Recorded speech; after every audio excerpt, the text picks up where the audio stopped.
Ұстаздық еткен жалықпас үйретуден балаға деген ұлы Абай бабамыз.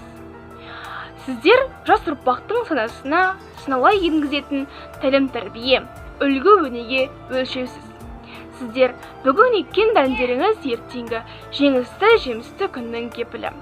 Ұстаз болашақ азаматтарды ғана емес, ұстаз бүкіл болашақ қоғамды қалыптастырады.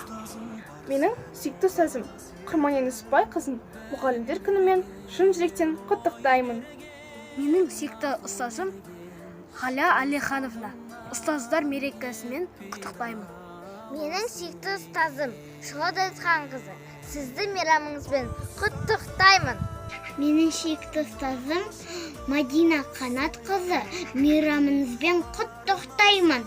Менің алғашқы ұстазым Сандуғаш Оңалбекқызы, мейрамыңызбен құттықтаймын.